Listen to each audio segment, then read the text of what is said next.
This is Channel Run, now in partnership with Fastway Athletics Club.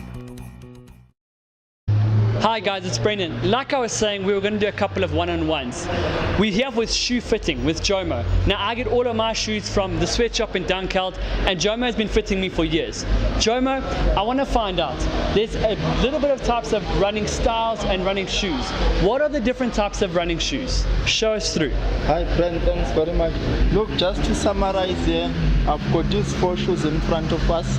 So these 4 shoes, you will see on our left, that is a neutral shoe. We call it Pegasus. Should I mention the name? It's fine with it. Perfect. This is Pegasus, Nike Pegasus.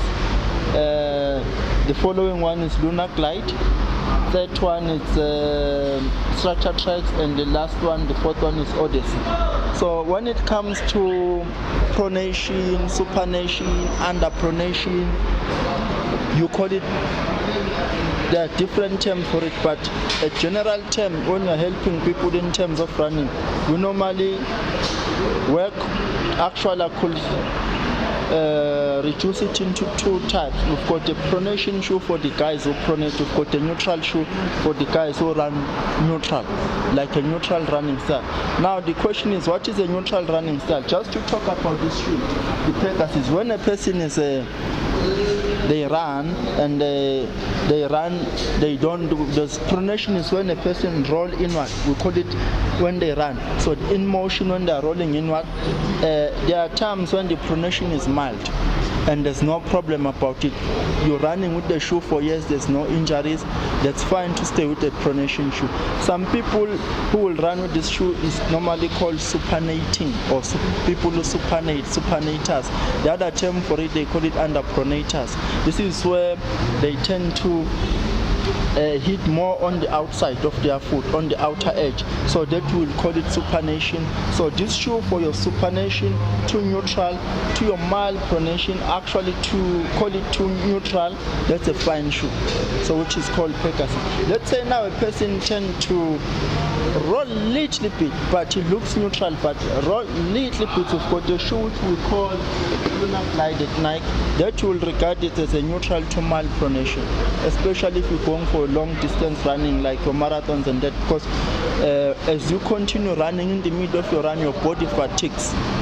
When your body fatigues, you lose springiness and you become less stable. So it becomes important that the shoe supports you.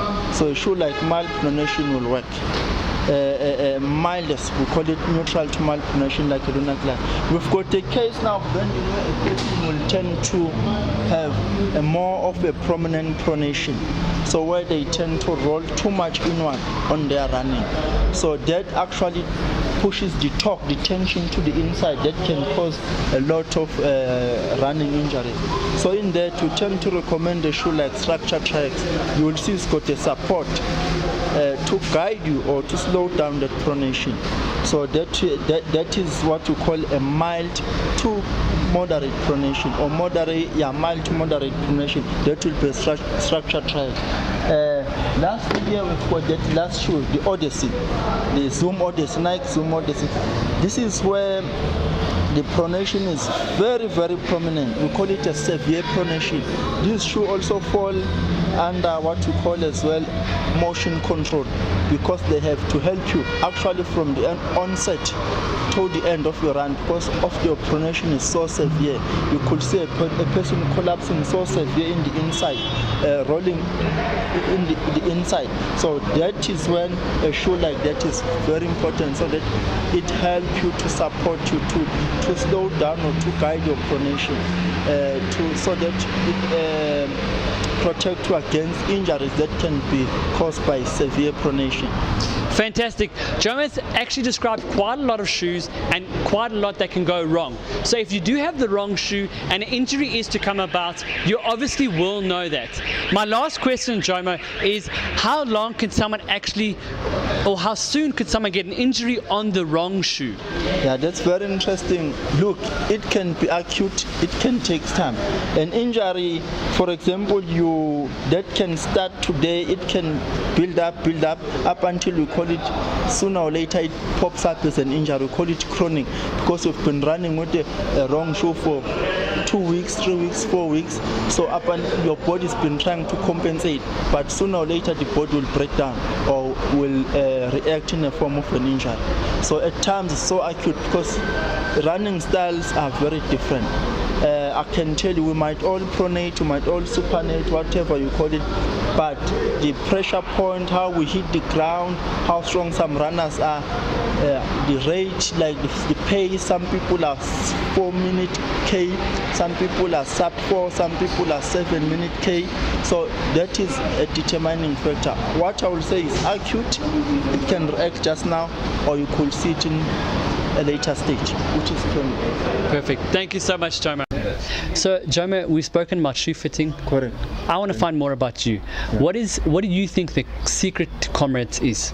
Look, very simple. Myself, the secret to my comrades, it's commitment to my program. Once I've got the program that is designed, that I have to readjust weekly or monthly, you have to follow that program, because you can have a program, but if you don't follow it, you're not gonna go anywhere, because the program will determine your success.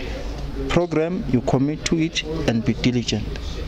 Be religious to your program. That's a secret. He's got the results, he's got the placing, and he's got the times that he's always wanted. Jomo, another thing, eating. What do you do? How do you change from your weekdays to your weekends? What do you eat? Luckily for ultra distance running, marathoners, we're very lucky. We could actually eat. But what is very important, simplify as simple as possible the conventional breakfast, your lunch, your supper.